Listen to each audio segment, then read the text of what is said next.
자, 그럼 시작을 해봅시다. 오늘은 영국의 공리주의 철학자인 존 스튜어트 밀의 자유론이라는 책을 어, 이제 시작을 할 거야.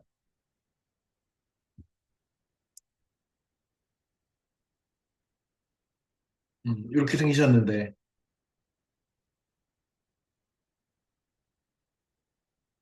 어, 굉장히 멋있게 생겼죠. 존 스튜어트 밀. 19세기 철학자고 고등 경제학자. 영향을 준 인물에 보면 당연히 철학자인데 플라톤, 아리스토텔레스 뭐 이런 사람들은 어, 영향을 안 받은 사람이 없지. 에피쿠로스는 쾌락주의라고 불리는 철학자인데, 에피쿠로스는 고대 그리스 헬레니즘 철학이라고 하면 그리스 로마 시대의 철학인데 헬라스라는 게 그리스라는 뜻이거든. 그래서 쾌락주의라고 하면 행복이 좋은 것이고 고통이 나쁜 것이다. 이게 왜 중요하냐면 이런 에피크로스의 행복의 양과 고통의 양을 심사숙고해서 나의 어떤 행위와 선택이 어떻게 하면 행복을 늘리고 어떻게 하면 고통을 낮출 것이냐 이것으로 내 행동의 기준을 삼을 수 있다라고 생각한 철학자거든. 음, 이게 어떻게 보면 너무 당연한 얘기처럼 들리는데 어, 이 철학, 그러니까 행복과 고통의 철학을 이렇게 만들기 위해서는 에피쿠로스가 전제한 여러 가지 아주 강력한 이론들이 있단 말이야. 뭐 나중에 기회가 되면 에피쿠로스의 쾌락이라고 하는 책이 한 권이 남아 있고 루크레티우스의 어, 사물의 본성에 대해서인가? 사물의 근원에 대해서인가? 아무튼 그런 책이 에피쿠로스 철학에도 담고 있어. 그래서 음, 이 쾌락주의가 나중에 공리주의로 이렇게 가는 건데, 이 공리주의 할 때, 공짜는 우리 공공의 이익이라고 할 때, 이 공리가 아니고, 어, 효용성,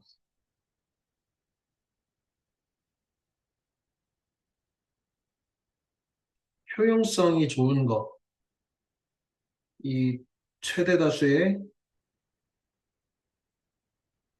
최대 행복. 우리 그 공리주의라고 하는 이 영국 경험론에서 나온 이 철학이 벤담 이라는 사람 제레미 벤담하고 오늘 우리가 배우는 이 존 스튜어트 밀의 이 사상을 통상 우리 공리주의라고 한단 말이에요. 그래서 정말 그 아주 오해가 되는 그 용어 중에 제일 큰 오해를 받고 있는 게 공리성이라고 하는 것이 이 공공의 이익이 되는 것을 중요하게 여긴다 이렇게 오해하는 경우가 많은데 반절 정도만 맞는 거야. 왜 그러냐면, 동음이의어거든. 이 공리주의라고 할 때, 공리성이라고 하는 것은 효용성을 얘기하는 거야. 그래서, 어떤 그 선택의 결과가 효용성을 가장 높게 만들 것이냐. 다시 말해서, 이 사회 안에서 구성원들의 행복의 총량을 가장 높이고, 행복의 반대인 고통의 양을 최대한 줄일 수 있는 어떠한 선택을 가장 좋은 선택이라고 하고 그것이 윤리다, 그것이 윤리적 판단이다라고까지 생각하는 게 공리주의야.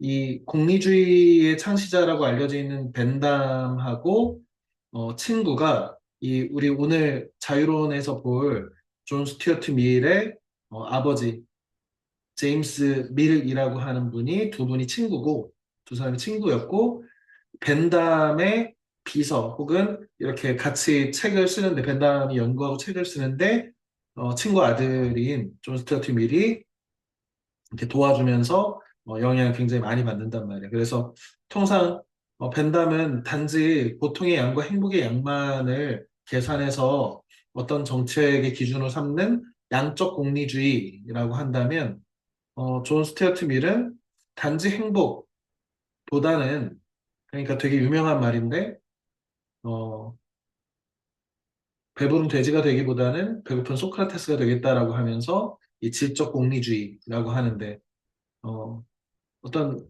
그 행복이라고 하는 것이 모두가 다 똑같은 게 아니다. 치킨 먹는 행복과 아름다운 음악을 향유할 때나 예술을 향유할 때의 행복이 동일하지 않다. 더 가치 있는 행복이 있다. 벤담 같은 경우에는 그런 것들을 좀 무시하는 경향이 있거든. 그래서 어, 기회가 되면 존 스튜어트 밀의 공리주의라고 하는 책도 두껍지 않고 그러니까 나중에 고등학교 가서나 이렇게 좀 읽어보기를 바랍니다. 음, 마찬가지로 뭐 홉스 로크 영국의 계몽주의 혹은 사회 개혁론자들이고 제레미 벤담이 나오지. 그 다음에 테일러 타일러 밀이라고 되어 있는데 부인입니다. 음, 리카르도 경제학자 리카르도가 어, 책을 쓸 때도 존 스튜어트 밀이 도움을 주고 했던 사람이고요. 음, 1806년에 태어나서 1873년에 간 사람이니까 이 시대가 어떤 시대냐면 1789가 프랑스 대혁명이야.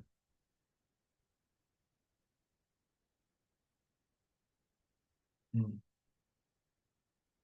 우리 영국의 시민혁명, 그 다음에 미국 독립혁명,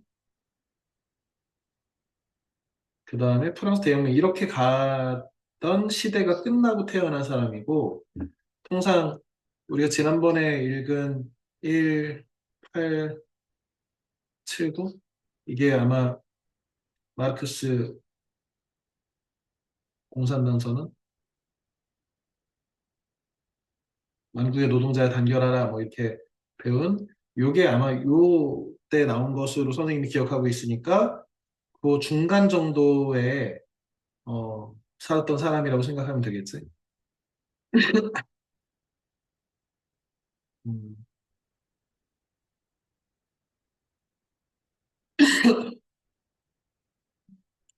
그다음에 밀의 공리주의는 대부이자 스승이었던 벤담에게 물려받은 것이고 그다음에 생시몽주의 뭐 생시몽주의는 이 낭만적 사회주의 뭐 낭만적 공산주의라고 불리는 낭만주의 감정을 중시하는 것이 이런 책들이 있다. 오늘 그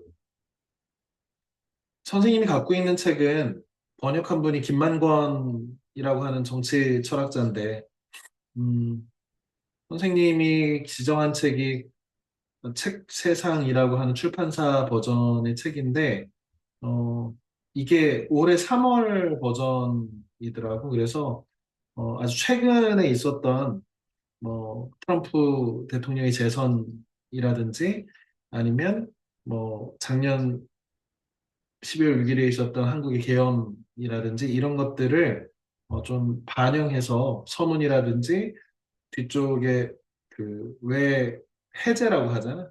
이 책에 대한 해설 이런 것들이 굉장히 지금 최근의 이슈들까지 포함해서 왜 우리가 자유론을 읽어야 하는가를 이렇게 적어놨다는 점에서 좀 이렇게 본문은 당연히 읽어야 되는 본문이 너무 어렵고 그렇다면 어, 머릿말 그리고 뒤쪽에 번역자의 해제 이 정도는 좀 읽어보기를 권하겠습니다.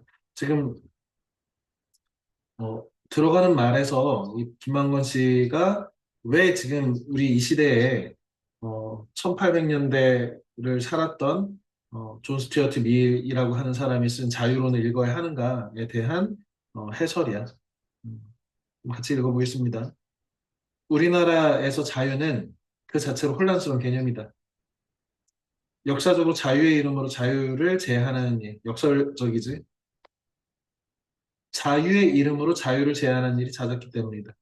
뭐 대표적으로 지금 작년 24년 12월 6일에 윤석열 대통령이 자유민주주의를 수호하기 위해서 계엄을 한다고 했지. 그래서 정치를 금지하고 뭐 계엄령으로 군인들 이렇게 계엄사령부를 만들고 어쩌고저쩌고. 되게 재미있는 얘기지. 자유와 민주주의를 수호하기 위해서 국민들의 자유를 억압한다. 이런 거. 우리가 뭐 이승만 이후로 이승만, 박정희, 뭐 전두환 등등의 이 어떻게 보면은 이 독재자라고 불리는 민주주의를 붕괴시킨 사람들이라고 역사가 판단하는 이런 사람들일수록 자유라고 하는 가치를 굉장히 강조했단 말이에요. 왜 그러냐면 똑같은 자유라는 말을 쓰지만 자유가 같은 얘기를 하고 있는 게 아니거든, 사실은. 이 윤석열 대통령이나 등등의 사람들은 자유는 어, 소유, 사유재산, 사유재산의 자유, 내돈내산의 자유를 옹호하는 거야. 자유시장. 시장에서 기업과 그것을 사는 소비자들이 그냥 자유롭게 만나서 경쟁하고 하는 거지 국가가 개입하지 않는다. 그런데 이 자유는 필연적으로 강자들한테 유리하단 말이야. 대기업과 중소기업 혹은 기업과 소상공인 이 경쟁이 안 된단 말이야.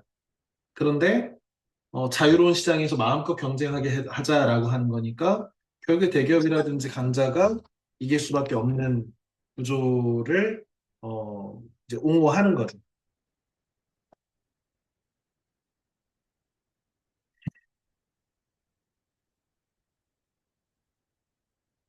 그래서 이런 자유민주주의를 옹호하는 것은 이 자유라고 하는 말은 같지만 시장에서 정부가 개입하지 않는다. 뭐 이런 그 자유를 얘기하는 것이지 지금 우리가 배우고 있는 이 자유론의 자유는 시민의 자유지. 반대가 국가 혹은 정부가 어디까지 인간을 억압할 수 있는가. 이 국가가 있는데 무한정 국민들이 우리가 함께 살면서 무한정의 자유를 누릴 수는 없는 것은 맞지. 우리가 무인도에 혼자 사는 것이 아니니까. 그러면 국가나 정부는 그 개인에 대해서, 시민의 자유에 대해서 어디까지 제한할 수 있는가. 이게 바로 존 스튜어트 밀이 얘기하는 자유지. 그러니까 역사적으로 자유의 이름으로, 이때 자유는 뭐야? 시장의 자유지. 정부가 개입해서 세금 많이 걷고 부자들한테 많은 세금을 걷어서 복지 정책에 쓰고 이런 것들에 대해서 부정하는 세금 걷지 말고 그냥 자유시장에 맡겨라. 그러면 자연적으로 잘 돌아간다. 이게 애덤 스미스의 그 국부론에서의 자유시장의 자유지. 보이지 않는 손이라는 가격이 알아서 이 시장을 자유 조정할 것이다. 개개인들이 이기심을 가지고 잘 살고 풍요롭게 살기 위해서 서로 경쟁할 것이고 합리적 판단을 할 것이다. 그래서 정부는 개입하지 않으면 않을수록 더욱 좋다. 이 최소 정부라든지 뭐 작은 정부, 뭐 야경 국가 뭐 등등으로 불리는데 어쨌든 이런 식으로 정부가 개입하지 않는 정부를 옹호하는 것이 이제 이 앞에서 얘기하는 자유의 이름으로라는 거죠. 이때 자유를 얘기하는 사람은 반대가 국가 개입해서 사회 복지를 강화하고 강자들의 부나 권력을 일부 억압해서 약자들한테 부양해주는 방식. 이런 것을 이제 사회주의적이다 혹은 공산주의적이다라고 하는 거죠. 그래서 특히 우리나라 같은 경우에는 이 사회주의 공산주의를 표방하는 북한하고 혹은 중국, 뭐, 그 다음에 이 미국의 영향을 많이 받은 우리 남한, 이렇게 대립하고 있기 때문에 이데올로기, 자유가 좋다, 평등이 좋다를 가지고 북한 쪽은 평등, 남쪽은 자유. 이 자유는 어떤 자유? 시장에서 마음껏 경쟁하고 경쟁한 사람이 이긴 사람이 다 갖는 그런 자유. 내 돈 내산의 자유. 그러니까 그런 자유의 이름으로 자유를 제한하는 일. 뒤쪽 자유는 뭐겠어? 이거는 시장의 자유가 아니라 아까 얘기한 시민의 자유지. 국가가 개인에 대해서 어디까지 통제할 것이냐. 그것이 없는 것이 좋겠다. 물론 이 두 가지가 완전히 분리되는 개념은 아니야.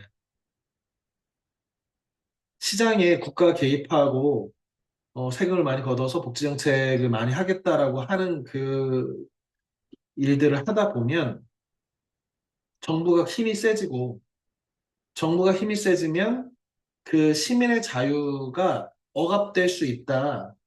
이렇게 연결되는 것이기는 해. 그런데 이 자유 이름으로 자유를 제한한다라고 하는 게 역설이 걸리는 것은 어디에 방점을 찍느냐. 예를 들어 자유민주주의를 지킨다는 명분으로 개인의 권리를 무시하고 때로 사람들 고문하는 일도 흔히 일어났다. 우리나라 역사의 아픈 지점이지. 우리나라에서 자유민주주의적 기본 질서라는 말이 처음 들어간 헌법은 유신헌법이었다. 유신헌법은 박정희가 영구 독재를 하기 위해서 만든 잘못된 헌법이지. 그런데 아이러니하게도 여기에 자유민주주의적 기본 질서라는 말이 들어갔대. 하지만 이 헌법에는 신체의 자유를 방어하는데 가장 기본이 되는 구속 적부 심사 제도조차 들어가지 않았다. 이 구속 적부 심사 제도라는 것은 어떤 사람을 이렇게 구속할 때 그때 법원에서 나 구속되는 거 부당해요 라고 이 구속당한 사람이 신청하면 법, 법원이 구속이 적당한지를 다시 이렇게 봐주는 그런 제도가 구속적부 심사야. 자유는 공동체의 자유를 위해 개인의 자유를 일상에서 이처럼 무시하는 일을 허용할까? 이게 바로 존 스튜어트 밀이 1800년대부터 고민한 것이고 이게 자유론이라는 책이지. 그러니까 우리가 누리고 있는 자유가 그냥 우리한테는 너무 당연하게 딱 떨어진 어떤 자유고 그런 제도이지만 사실은 이것들이 공동체의 자유를 확장하려는 쪽과 공동체의 권위나 국가의 밑에 구성원들이 복종하도록 이렇게 억압하려는 힘 사이에서 끊임없는 투쟁 속에서 지금 만들어진 거란 말이에요. 예, 쉽게 만들어진 것은 아니지. 우리 역사든 전체 세계 역사든 간에. 그 중에 자유에 대해서 고민하고 지금까지도 자유에 대해서 우리 시민의 자유에 대해서 얘기할 때 그 어떤 성경같이 그 근본이 되는 그 논리, 근본이 되는 책이 바로 공리주의자인 존 스튜어트 밀의 자유론이다. 그래서 이 책은 꼭 읽어야 한다, 우리가. 그런 시대가 지나가니 누군가는 말한다. 나에겐 표현의 자유가 있다고. 그래서 말과 글로 다른 사람들을 혐오하고 조롱할 자유가 있다고. 심지어 이렇게도 말한다. 그지? 우리가 뭐 일베라든지 혹은 뭐 악성 댓글을 다는 사람이라든지 혹은 어떤 뭐 몰지각한 유튜버들이라든지 이런 사람들이 타인에 대해서 혐오와 역사에 대해서 혐오하고 고인을 모욕하고 비인간적 인간이라면 입에 담을 수 없는 그런 얘기들로 농담을 삼고 이렇게 하는데도 이거는 나의 이 사상과 표현의 자유라고 주장하는 거죠. 그냥 아이러니한 거죠. 그러니까 누군가는 이러한 사상과 표현의 자유를 지키기 위해서 수많은 사람들이 자신의 이 신념을 걸고 인생을 걸고 이렇게 해서 투쟁 끝에 만들어진 이 사상과 표현의 자유 안에서 그 안에서 타자를 모욕하고 사람들한테 상처를 주고 하는 그러한 어, 그런 말들을 마음껏 할 수 있게 만들어 놓은 것처럼 이렇게 아이러니한 상황이 벌어진 거죠. 그러니까 그건 일종의 유희일 뿐이라고. 아, 그거 말장난이지. 우리가 그 선 진지한 의미가 아니야. 선비처럼 딱딱하게 굴지 말라고. 이건 헌법이 우리에게 보장한 자유라고. 그런데 민주주의적 헌법은 정말 그런 목적으로 표현의 자유를 허용하는 것일까?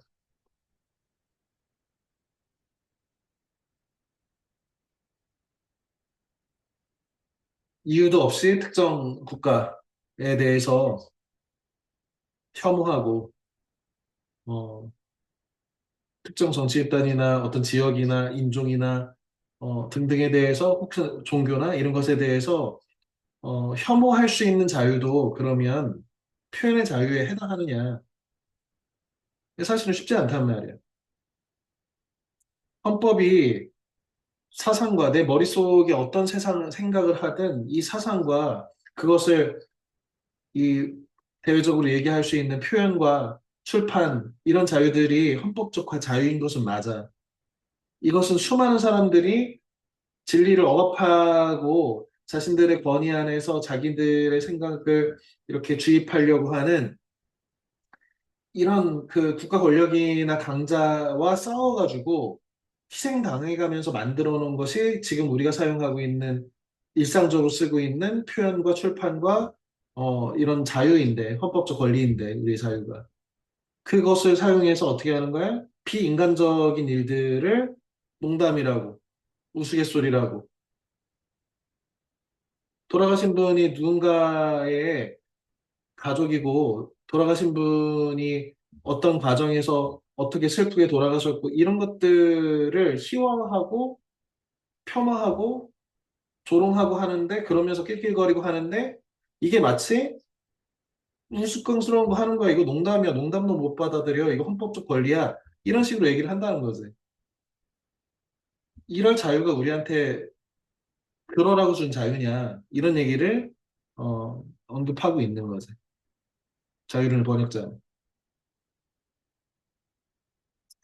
원래 표현의 자유는 공권력의 억압을 견제하고 대항하는 수단이었다.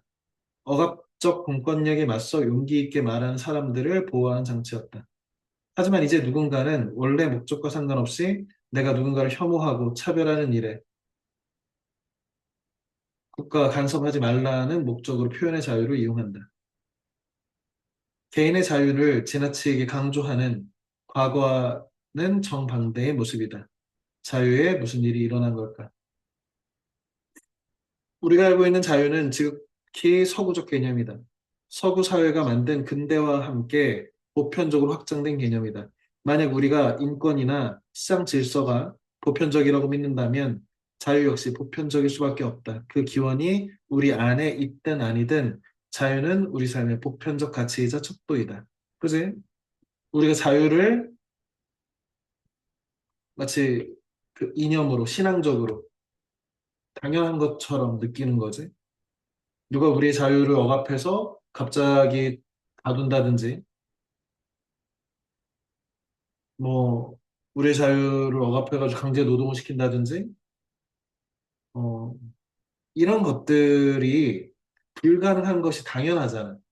왜 우리는 인권이 있고, 인권의 아주 기본적인 것이 자유니까. 근데 이런 것들도 사실은 그냥 만들어진 것은 아니라는 거죠.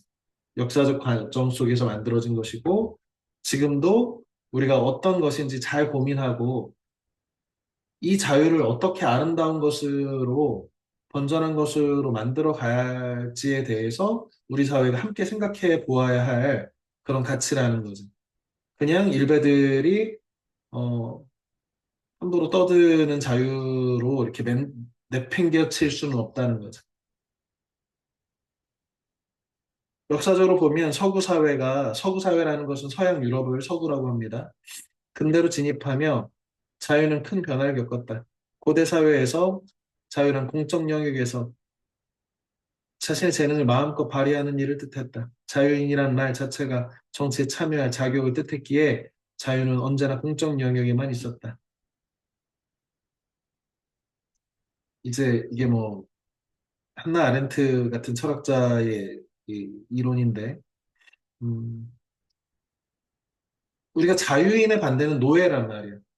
그래서 특히 이제 고대 그리스 아테네 민주정에서 자유인이다라고 하면 노예가 아니고 여성이 아니고 어린아이가 아니어서 참정권을 가지고 어른으로서 구성원 구성원의 어떤 뭐 이런 논의에 참여할 수 있는 사람, 공적 영역에 있는 사람, 그래서 투표권을 가진 사람. 그런데 가부장 중심으로 돌아가는 가정의 영역에서는 자유는 아예 존재하지 않았다. 오로지 그 가족의 정점에 있는 아버지만이 자유로웠다. 가부장. 하지만 개인과 시장의 탄생은 자유의 본질을 탈바꿈시켰다. 개인과 함께 내 신체와 영혼에 대한 권리가 생겨났고, 시장과 함께 내 신체의 일부처럼 지켜야 할 재산이 생겨났다. 이런 게 당연히 내 돈은 내 거지라고 하는 것이 일반적인 생각이잖아, 우리가. 그런데 이게 갑자기 생겨난 거란 말이야, 사실은. 그러니까 원래부터 있던 생각은 아닌데, 특히 이제 봉건 사회에서 근대로 넘어가면서 특히 이제 로크 아까 제임스 아, 존 로크지 존 로크 같은 경우에 계몽주의 철학자인데 근데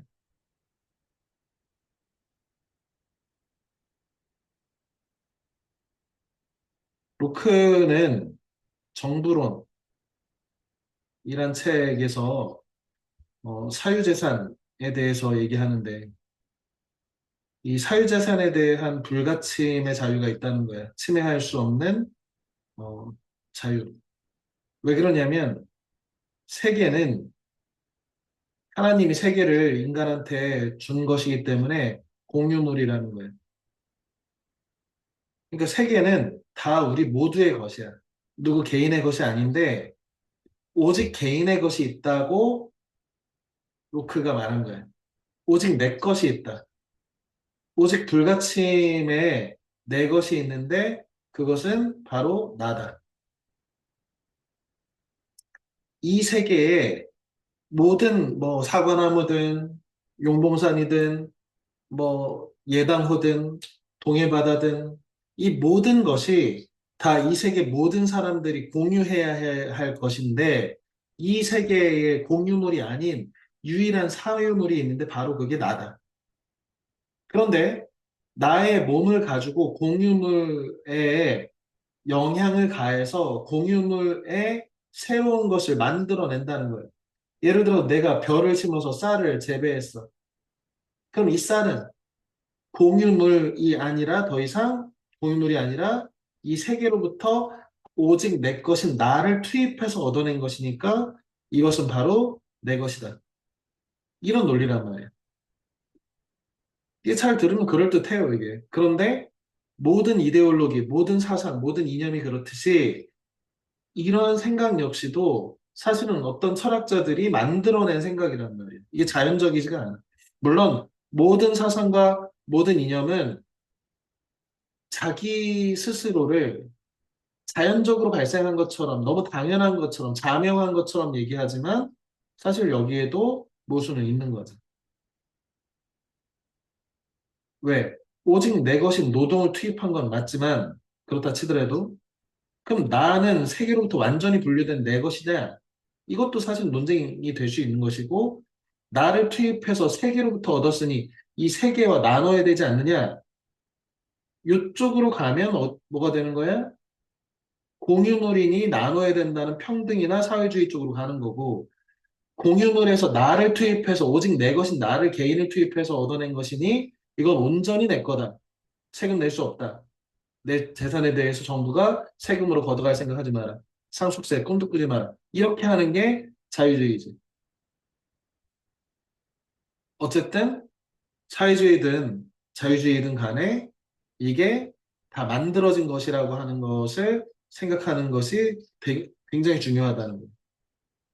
당연한 것은 없는 거예요. 역사와 어떤 상황 속에서 이런 사상들이 만들어지고 그 사상들이 마치 자연적인 것처럼 우리한테 교육되고 우리한테 일반화됐기 때문에 우리가 무비판적으로 그냥 그 룰에 따라 살다 보니까 공기처럼 느끼는 것이지 우리가 바로 여기서 태어나든 북한에 태어나든 중국에 태어나든 미국에 태어나든 프랑스에 태어나든 다 다른 이념과 역사와 전통이 당연한 것처럼 느끼고 살았을 거라고. 선생님이 스코틀랜드에 옛날 태어났으면 이렇게 치마 입고 다녔을 거예요. 이제 자유의 핵심은 내 생명, 신체, 재산에 대한 안전 보장이 본질이었다. 이제 자유는 공적 영역이 아니라 시장 영역의 주된 활동이 무대를 삼았다. 이곳에서 개인이 타자의 불필요한 간섭 없이, 위협 없이 안전하게 살아갈 조건을 의미했다. 영토 기반의 민족 국가란 우리나라 같은 거, 미국, 영국 이런 거, 중국 이런 시장에서 질서 유지 역할을 맡았다. 왜? 시장에 룰을 어기는 사람이 있으면 시장은 자유롭게 작동이 안 되거든. 근데 이것도 되게 역설적인데 국가의 억압이 없으면 국가가 시장에 대해서 관리하지 않으면 시장은 자유롭게 건전하게 발전할 수가 없는 거죠. 자유로운 시장을 위해서는 뭐가 필요해? 정부의 규제가 필요한 거죠. 자유로운 시장이라고 우리가 장기 매매 시장이 있거나 마약 시장이 있지는 않잖아. 정부가 규제하는 거지, 그런 것들. 하지만 시장을 위협할 수 있는 가장 큰 위협이 바로 국가다. 이런 이유로 근대 유럽의 근대인들은 제한 정부, 작은 정부라고 새로운 발상을 떠올렸다. 이처럼 공권력의 행사에 제한을 두는 일을 자유 리버티라고 불렀다. 지금 존 스튜어트 밀은 요 얘기를 하고 있는 거지. 공권력이 개인에 대해서 어디까지 억압할 수 있는가. 내가 친구들과 재밌게 놀고 있는데 경찰이 와가지고 그러지 말라고 놀지 말라고 이렇게 할 수 없다는 거야. 이 책을 읽어본 친구들 알겠지만 언제 타인에게 해를 가하지 않는다면. 예를 들어 선생님이 자유롭게 노래 부르고 춤추고 할 수 있지. 그런데 그게 밤 12시 넘어가지고 소리를 고래고래 아파트 앞에서 지른다면 다른 사람의 수면에 방해되지. 나는 해를 끼쳤지. 그럼 경찰이 나와서 나의 자유를 억압하겠지. 노래 그만하세요. 집에 빨리 들어가세요. 이렇게. 이건 정당하다는 거죠. 특히 자유론에서 밀은 정부의 공권력을 통한 개입에 제한을 두는 일뿐만 아니라 토론을 통해 자유롭게 이견, 다른 생각을 제시할 수 있는 사회의 중요성을 강조합니다. 기존의 진리가 새로운 진리에 끊임없는 도전이 열려있는 사회, 자신의 주장에 오류 가능성을 열어두는 사회가 훨씬 더 강하고 건강하다고 힘주어 말한다. 이때 역설법의 역설이 아니라 힘약자의 말할 설자를 쓰는 힘주어 말하다라는 뜻입니다. 20세기 초 파시즘. 파시즘은 뭐 이탈리아 무솔리니의 파시스트 정당이라든지 아니면 뭐 우리가 아는 나치즘, 히틀러 아니면 저기 스페인의 프랑코, 뭐 일본의 전체주의 이런 게 파시즘이지. 벌인 대결, 20세기 후반에 공산 진영과 친 대립은 오류 가능성을 열어놓는 열린 사회가 하나의 진리만을 하나의 진리 이걸 도그마라고 하는데 하나의 진리만을 인정한 닫힌 사회에 거둔 기념비적 승리였다. 이 열린 사회의 적들이라고 하는 영국의 이 칼 포퍼라고 하는 이 19세기지? 19세기 철학자인데 존 스튜어트 밀의 후예라고 봐야겠지. 열린 사회와 그 적들이라는 책에서 우리는 그것이 공산주의든 자유주의든 파시즘이든 이렇게 구분해서 부르지만 사실은 크게 보면 우리가 틀릴 수 있다라고 하는 것을 용인하는 사회하고 그것을 용인하지 않는 우리 뭐 공산주의, 스탈린주의 같은 거 아니면 히틀러의 나치즘 같은 거 이런 것이 오로지 자기들만이 옳고 자기들만이 진리를 갖고 있다고 그것에 대한 토론, 과학적인 합리적인 토론이나 이런 것들을 허용하지 않는 닫힌 사회를 열린 사회가 이긴 거라고 이렇게 평가를 합니다. 위대한 버트러트 러셀도 뭐 철학자이면서 뭐 수학자이기도 하고 20세기 위대한 자유주의자들은 이러한 열린 사회를 오류 가능성의 인정과 짝지었다. 오류 가능성의 인정은 미리 자유론 이 책에서 가장 강조하는 공적 토론의 도덕성을 이루는 근본 토대이기도 하다. 무엇보다 오류 가능성을 부정하는 태도는 극단주의와 쉽게 결합한다. 왜?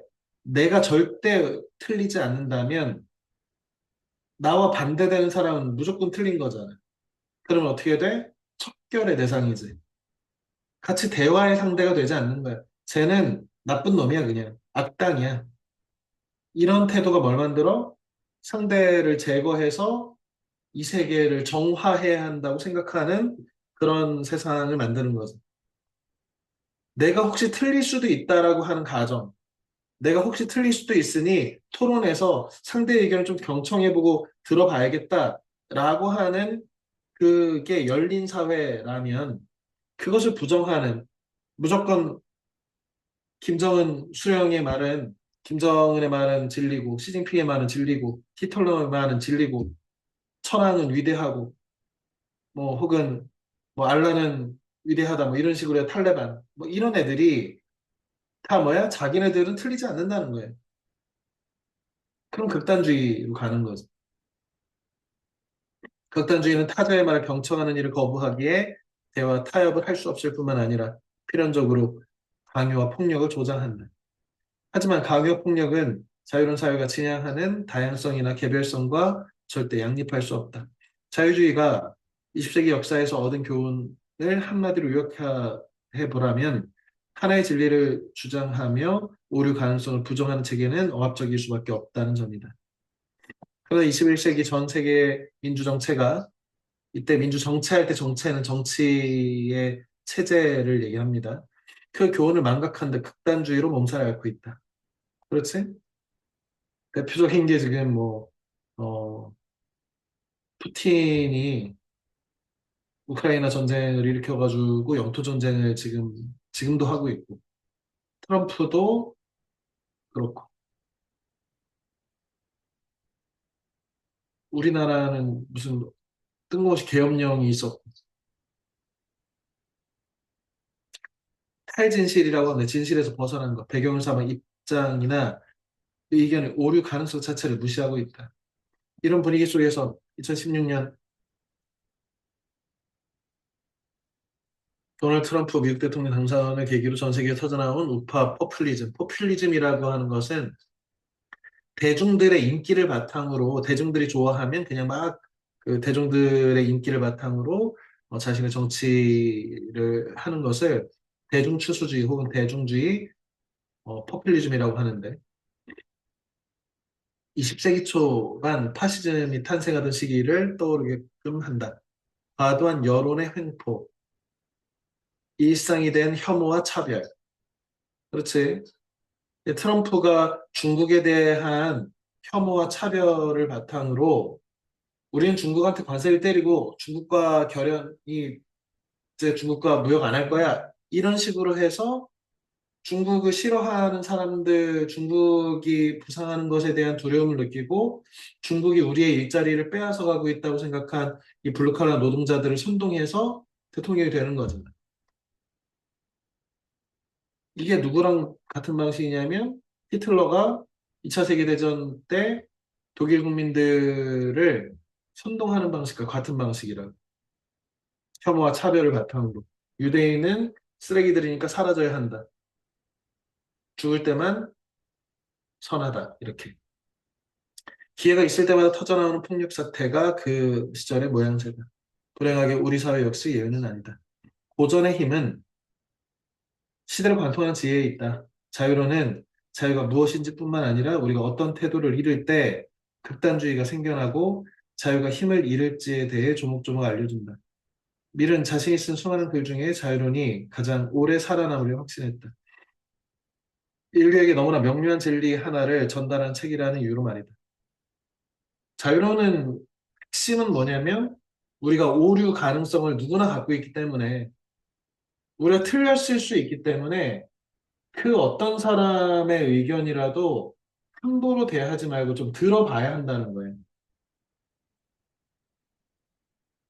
우리 모든 사람이 기독교적 그 세계관 안에서 지구는 고정돼 있고 태양이 돈다라고 생각하던 수많은 사람들 속에서 누군가 한 사람이 브루노 같은 사람이 아니야 지구는 수많은 우주의 일부일 뿐이고 지금 태양을 중심으로 지구가 돌고 있는 거야라고 얘기한 브루노 같은 사람을 화형시켜서 입을 다물게 하는 거죠. 죽여서. 우리는 그런 시대를 거쳐왔다고 모든 사회가. 하지만 나는 대다수 인류가 그 의미를 확실히 모를 때조차 자유를 갈망한다고 확신한다. 저야말로 모든 인류가 갈망하는 자신이 존엄하다는 자기 확정적 증거이기 때문이다. 내가 존엄하다. 나한테 인권이 있다는 것은 무엇을 통해 증명할 수 있어? 내가 하고 싶은 대로 할 수 있을 때. 내가 자유로울 때.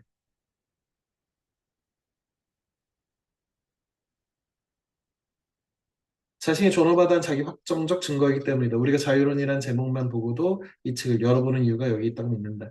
이 책을 여는 여러분이 자유론을 통해 그 존엄의 의미를 확실히 볼 수 있기를 그 의미에 전율하게 아주 간절히 소망한대. 선생님도 간절히 소망합니다. 어, 선생님 찾아보니까 김만권 씨, 이 뭐 자유론 번역인데, 번역자 김만권 씨의 열심히 일하지 않아도 괜찮아라고 하는 어, 기본소득 관련된 책을 전에 읽었더라고. 그래서 이 책 읽은 것이 생각나면서 아 이런 글 쓰는 사람이지 라는 생각을 잠깐 했습니다. 이 책을 한 2장까지 읽은 친구들은 이 악마의 대변인 데블스 어드보케이시라고 하는 요 표현을 읽게 됐을 텐데 오늘은 요 개념만 설명하고 자유론을 다음 주에는 자유론의 전체 5장까지 다 읽고 나서 이 책에 대해서 설명을 하겠습니다. 양마의 대변인이라고 하는 게 뭐냐면 가톨릭 성당에서 어떤 역사적 인물이나 돌아가신 분이나 이런 분이 시성하는 과정 이게 뭐냐면 이 복자라든지 성인이라든지 이런 게 있어. 우리나라의 그 신유박해 때나 이럴 때그 돌아가신 그 순교자들이 뭐 복자에 이렇게 올라간다든지 혹은 성인이 된다든지 이런 건데 이게 추대하는 과정에서 그릇된 추대를 막기 위해 시복시성 청원인들의 반대편에 서서 시복시성을 가로막는 직책이 있다는 거예요. 이 말 자체가 너무 어려운데 이 상세를 읽어봅시다. 좀 더 어원에 맞게 직역하면 악마의 변호사라는 뜻이야.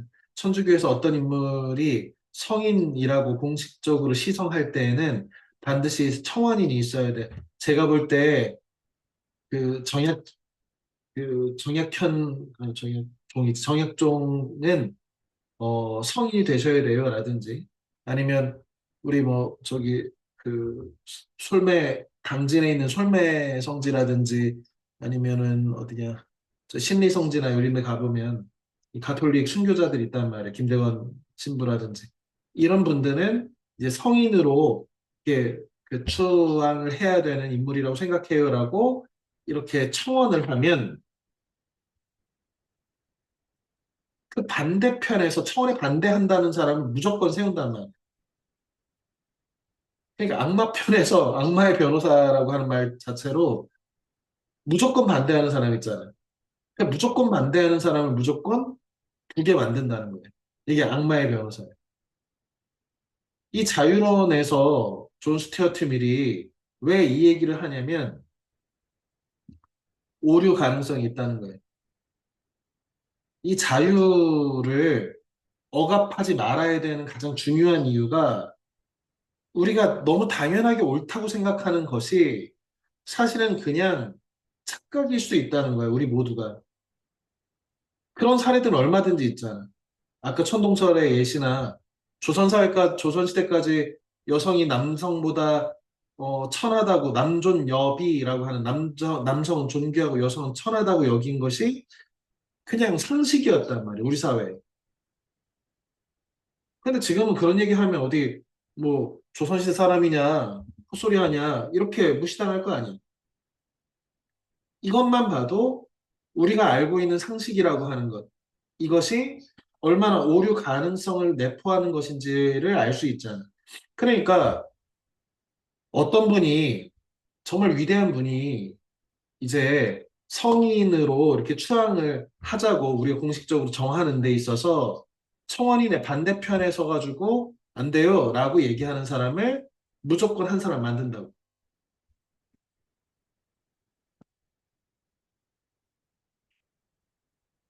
그래서 그 사람은 악마의 대변인의 포화에 맞서 성공적으로 방어해야 한다. 악마의 대변인은 해당 인물의 행적과 품성에 대한 회의적인 의심스럽다. 의견과 근거를 제시하고 해당 인물이 기적을 일으켰다는 주장에 대해 기적이 사실이 아니다. 다시 말해 사기다. 우연이다. 과학적으로 속물은 가능하다. 반대편에 서서 반대하는 역설적으로 서인 검증의 가장 강력한 검증자인 셈인데 당연히 해당 직책을 수행하는 사람은 자신이 담당하는 성인 후보에 대해서 빠삭하게 알아야 한다. 꼭 가톨릭 성직자만이 이 직무를 수행하는 것은 아니며 세속학자에게 위탁하는 경우도 있어. 교회의 내적 시선으로는 한 인물의 공적인 것과 과오를 평가하기 어렵다고 여겨지거나 철저하고 혹독한 검증이 필요할 때 특히 그러하다. 여차하면 무신론 계열의 인사까지 불러 이 데부스 애드버킷을 맡긴다는 거예요. 재밌는 사례인데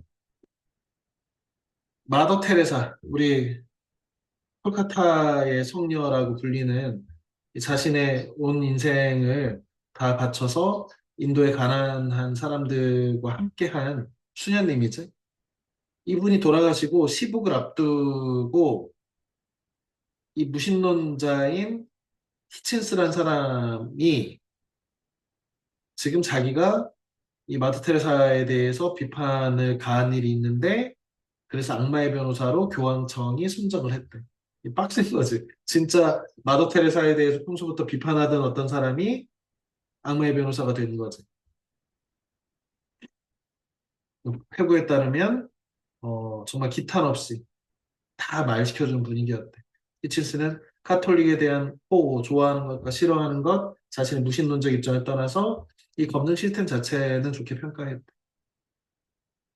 재밌는 일화도 있는데 파르잠의 성 콘라도의 시성 심사인데 생전에 작은 형제회 문직 임무를 맡았던 수도자인데 관습대로 간단한 음식 맥주를 대접했는데 남녀노소 차별 없이 콘라 수사가 죽은 후에 시성 심사가 열렸을 때 악마의 대변인은 이분이 젊은 여자한테 음주를 조장한 사람인데 어떻게 성인입니까?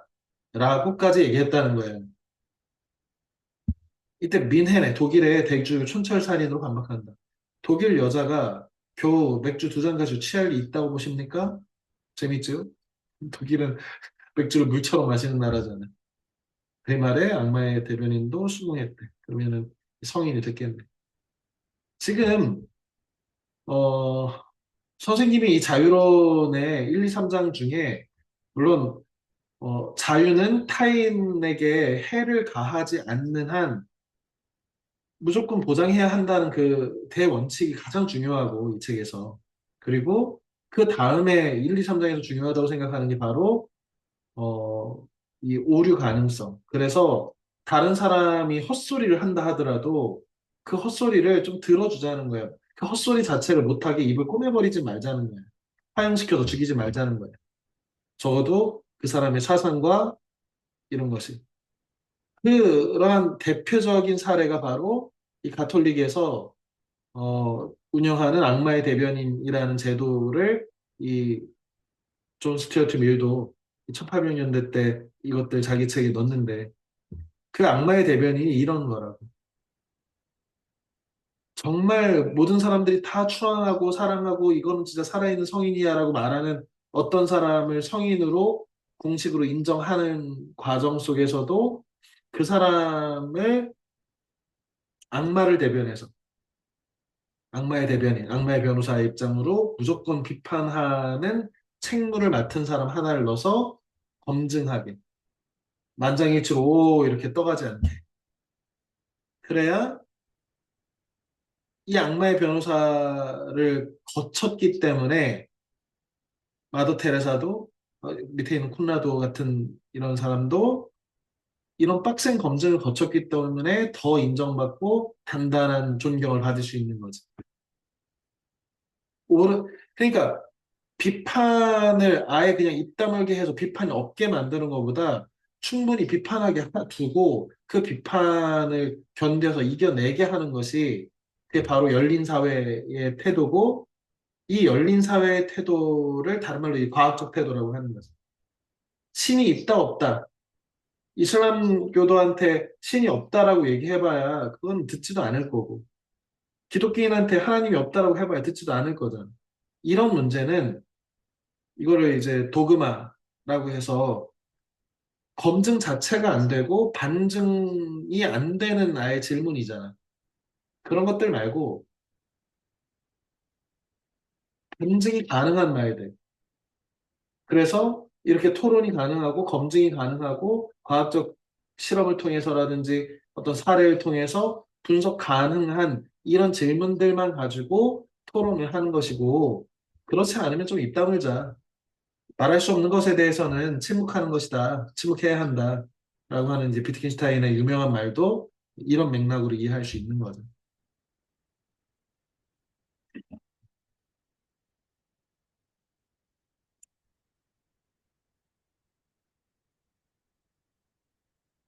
그래서 어, 일단 본문은 굉장히 논리적으로 자신의 이야기를 주장을 하고 있기 때문에 사실은 존 스튜어트 밀의 이 자유론을 읽는 뭐 이유가 여러 가지가 있겠지만 어떤 철학적인 엄정한 논리들을 자신의 주장을 얘기하고 반증 사례를 가져오고 이 토론을 자체적으로 토론을 해서 그 근거를 찾아가고 이런 논리적인 전개 과정을 배우기에 굉장히 좋은 책이라고 생각해.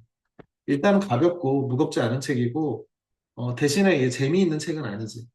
그리고 너희가 이제 어, 고전이라고 하는 것은 읽기가 또 싫지다. 그런데 고전이 고전인 이유가 있는 책이니까 어, 그래 도전할 만한 두께고 난이도니까 평상시에 내가 자유에 대해서 적어도 무엇이 자유고 이 자유는 어디까지 제한할 수 있는 것이고 인간한테 자유는 사회가 자유를 억압하거나 통제하지 말아야 되는 이유가 이렇구나라는 것에 대해서 알고자 하면 뭐니 뭐니 해도 자유론이 가장 근간에 있는 책이니까 이 책을 다음 시간까지 다 잘 읽어오기 바랍니다.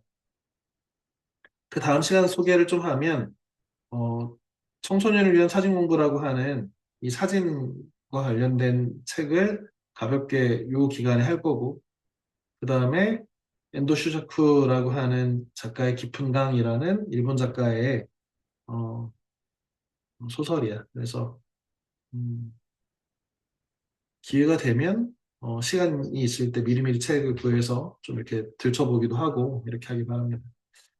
오늘도 늦은 시간까지 고생 많았습니다. 수업 시간에 보자, 얘들아. 안녕. 감사합니다. 그래. 음, 음. 그래.